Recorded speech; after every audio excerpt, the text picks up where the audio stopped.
तुझी शपथ मी माती खाल्ली नाही. मग यशोदा म्हणते तोंड आकर बर, माती खाल्ला नाहीस ना, तोंड आकर. कृष्णाने मुख आ केलं. महाराज माती खाल्ली होती का नाही चोपदार? असा चोपदार असावा, नाहीतर काय चोपदार उगू बजवण्यासारखं बोलत नाही, थालत नाही. हुशार आहे चोपदार. खाल्ली होती माती. यशोदा म्हणते तोंड आकर. कृष्णाने तोंड आ केलं. मग काय दिसलं तोंडात? जे खाल्लं ते दिसावं. आम्ही तंबाखू खाल्लो, आमच्या आईने म्हणावं तंबाखू दिसावं. येशूने तोंड आक्रमलं. कृष्णाने मोका केलं. आकाश, सूर्य, चंद्र, तारे, नद्या, पर्वत, 33 कोटी दैवताचं दर्शन, अनेक विश्वाचं दर्शन झालं. ती माता धन्य माता पिता तयाच्या विश्वाचं दर्शन झालं. विश्वाचं. तेव्हा ईश्वरा म्हणते माझा कृष्ण हा अवतारी पुरुष आहे. अवतारी पुरुष दुष्टांचा विनाश करण्याकरता भगवान परमात्मा गोकुळामध्ये अवतीर्ण झाले. महाराज कृष्ण गोकुळी जन्मला, दुष्टाचा विपाप सुटला, होता कृष्णाचा अवतार, आनंदी करीती घरोघर. माती खाल्ली, मग तेव्हा जपू लागली यशोदा कृष्णाला. महाराज अनेक खोड्या केल्या, अनेक चोऱ्या केल्या, पण ज्या ज्या गवळून विनाकारण त्रास दिला त्याला सोडलं नाही कृष्णाने. एक गवळून डावाच धरली कृष्णाची. काय देखील की चाड्या सांगायची, लावालावी करायची सवय होती जास्त. नवरा बायकोचं जोडपं होते ते. ठीक आहे म्हणजे किती चाड्या करतात, किती मार सारतात ह्यानी मला. हो, नवरा बायको एका ठिकाणी झोपे गेली रात्री. नवऱ्याचं वय 75, बायकोचं वय 70. पण तिथं असं होतं, बायकोची उंची जास्त, नवऱ्याची उंची कमी. आता आपलं कसं असावं? नवऱ्याची उंची जास्त असावी का बायकोची?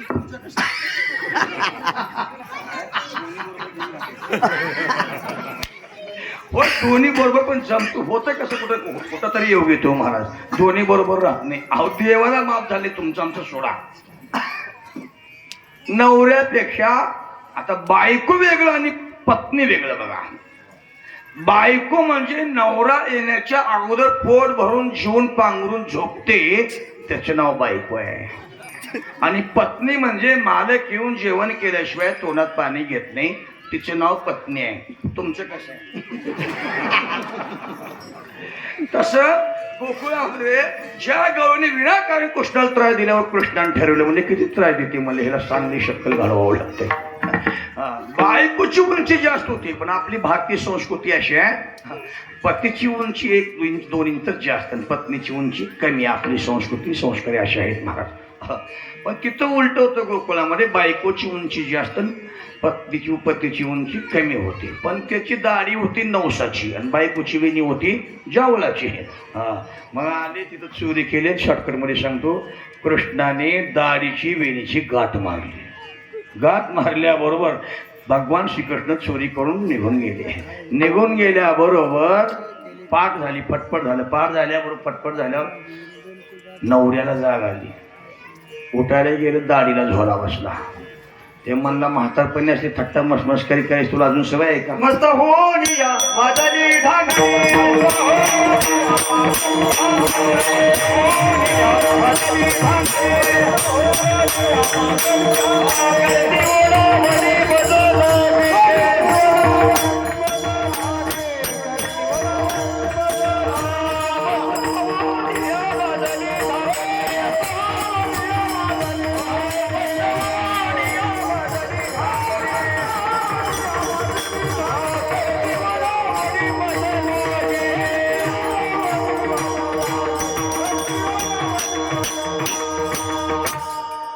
गाठ मारले.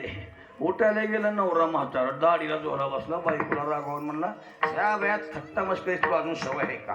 काय मारलं गाठ? त्याने म्हणले मी तर गाठ मारले नाही. ह्याने म्हणला मी बी मारलो. मारलं कोण गाठ?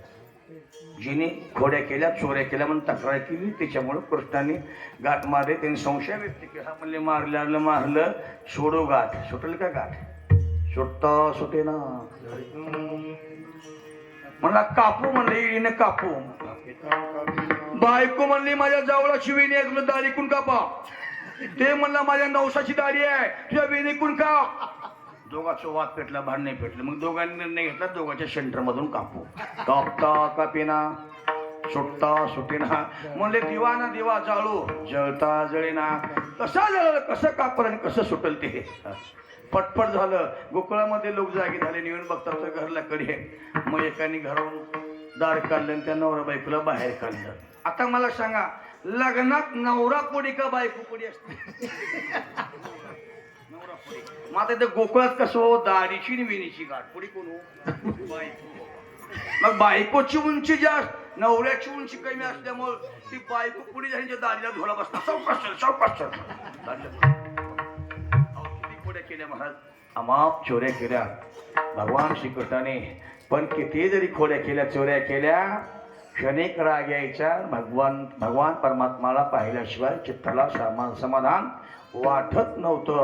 म्हणून भगवान श्रीकृष्णाने येशूने सांगितलं, आता गोकुळात राहायच्या लायकीचा राहिला नाही. गवळींना त्रास देतोस, गोरा की हो आणि गोरा राग. बरं, तुम्हाला माहित आहे का, कृष्णाची सख्खी बहीण सुभद्रा आणि मानलेली बहीण द्रौपदी. पण सुभद्रेचा हेवा वाढला. का रे दादा म्हणली, मी तुझी सख्खी बहीण आहे, पण माझ्यापेक्षा प्रेम जास्त द्रौपदीवर करतोस, असं सुभद्रेचे म्हणणं होतं.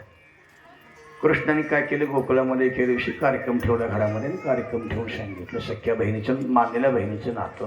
हो, आमंत्रण दिलं. त्या मानलेल्या बहिणीला आली. कृष्णाने लटकच बोट कापून घेतली, करंगळी कापली. कृष्णाची रक्ताची धार लागली. पहिल्यांदा कोणाला हात मारली कृष्णाने? सख्या बहिणीला मारली. सुभद्रा हाक मारला. मग धावत सुभद्रा आली. कृष्णाची करंगळी कापली, रक्त वाहत आहे. सुभद्रेनं पाहिलं, दादा ते काय केलंस? इकडं तिकडे पाहिली, ते गटोड सोड, हे गटोड सोड, ते गटोड सोड, हे गटोड सोड. तिकडली चिंडीच्या 5 मिनिटं वेळ गेली. आणि दुसरी हात मारली कृष्णाने, द्रुपदी म्हणलं. द्रुपदा धावत आली, बहीण, मानलेली बहीण. त्याच्या अंगावर पैठणी, 25,000ची पैठणी शालू होती. त्याने कृष्णाची करंगळी, रक्तवात आहे. द्रौपदीने पाहिलं, कसलाही विचार केला नाही, कुठले गटोड सोडणे. अंगावरली पैठणी तारकन फाडली आणि ती चिंदीची ती गाठ बोटाला मारली. कृष्णाने सांगितलं, सुभद्रा, सख्या बहिणीमध्ये आणि मानलेल्या बहिणीमधलं हे नात्याने प्रेम बघ. प्रेम सुख दे, प्रेम सुख दे, प्रेमा विना समाधान. काय केलं नाही मग कृष्णाने? पांडव वनात राहत होते, वनात. आणि द्रौपदीला सूर्याने थाळी दिली होती, थाळी जेवण करण्याकरता. त्या थाळीमध्ये दिवसभर हजारो जरी माणसं जेवण केलं, त्या थाळीमधलं अन्न संपत नव्हतं. पण जेव्हा द्रौपदी जेवण करून ती थाळी धुवून स्वच्छ ठेवली की दुसऱ्याच दिवशी जेवण. हजारो माणसं जेवण केल्यावर शेवटला जेवण द्रौपदीने केलं. थाळी घेऊन घासून ठेवले. तेवढ्यात भगवान श्रीकृष्णाने ठरवलं, आपण द्रौपदीच्या घरी जायचं, पांडवाच्या घरी जायचं. कशा भूक लागली कृष्णाला. द्वारकेचा राणा पांडवा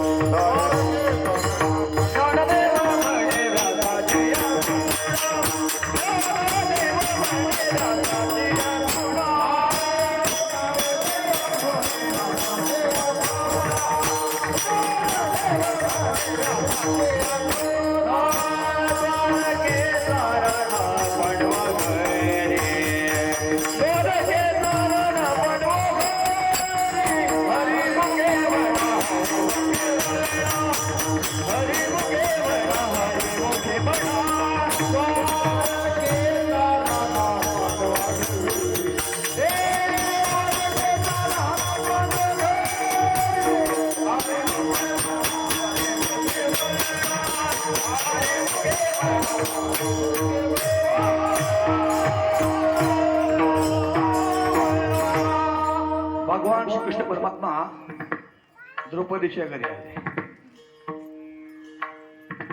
द्रौपदी दुसरं गोड गोड बोलू लागली कृष्णाला. पण कृष्ण म्हणले, गोड बोलण्यामध्ये वेळ घालू नकोस, मला भूक लागली. मग द्रौपदीची धांदळ उडली. म्हणजे कृष्ण, आत्ताच मी थाळी घासून ठेवले, अगोदर कल्पना द्यावी की नाही? कृष्ण काही कर, मला भूक लागली, जेवायला दे. द्रौपदी काय करावं प्रश्न पडला द्रौपदीला. मग भगवान श्रीकृष्णाचं लक्ष त्या थाळीकडे गेलं. त्या थाळीला हिरवं पान चिकटलेलं होतं. कृष्णाने पाहिलं आणि द्रौपदीला म्हणलं, द्रौपदी, त्या थाळीला जे पान चिकटले ते हिरवं पान चिकटलेले थाळीचे कृष्णाने खाल्लं आणि तृप्तीची ढेकर दिली महाराज. बरोबर. आता हिची जीव शवे घेऊ शिदोरी, हरिनामाचा खिचडी काला, प्रेमी मोहिला प्रेमयुक्त अंतकरण ती हिरवं पान चिकटलेले खाल्लं तृप्तीची ढेकर दिली महाराज. एवढं बहीण भावाचे नातं काय. आता किती बायका, किती सासरी, किती बायका, किती मेहुणे, चोपदार, विषयात त्या जायची नाही वेळ आपली संपली. बरं म्हटला भाग. हो, कृष्णाला बायका किती झाल्या, सासरे किती, पहिल्या बायकोचं नाव, पहिल्या सासऱ्याचं नाव, हो, किती टँकर खोबऱ्यात तेल लागतं होतं. छटाकावर नाही, किलोवर नाही, टँकरवर खोबरे असते.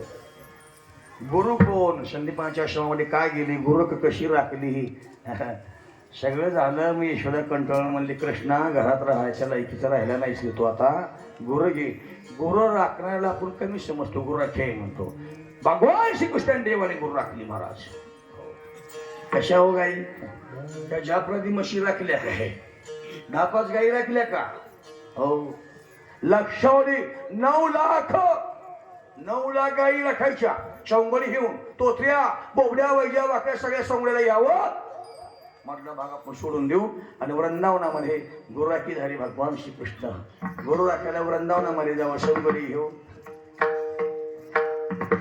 वृंदावनामध्ये गाई मोकळ्या सोडायला आणि खेळ खेळायची. त्या काळामध्ये खेळ कोणते वाईन का पुस्तक वाचून सांगायचं काय मग. आता खेळ नाही होतो तो हमामा, लगोरी, चिरघोडा, विटीदांडू, सुरपारंबी. आता चिरघोडा म्हणजे काय, बारक्यानं वाकायच्या मोठ्यानं वरी बसायचं, कुठपर्यंतची स्टेप आहे ते. हो, खेळ खेळायची महाल.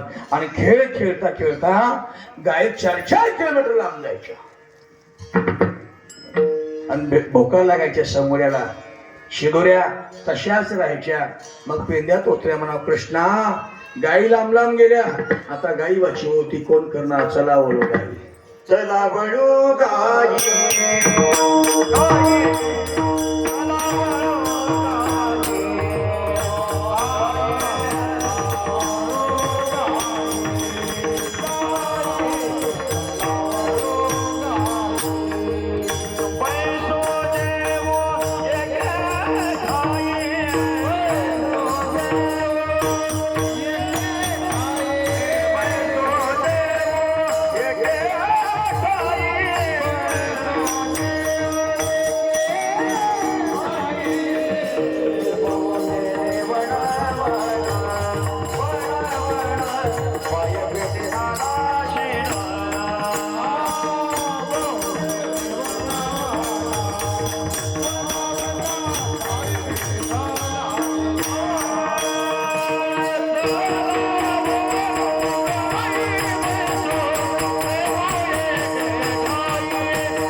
कशा केलं काय वरच्या वरती हाय ग असं म्हणले का जाऊ.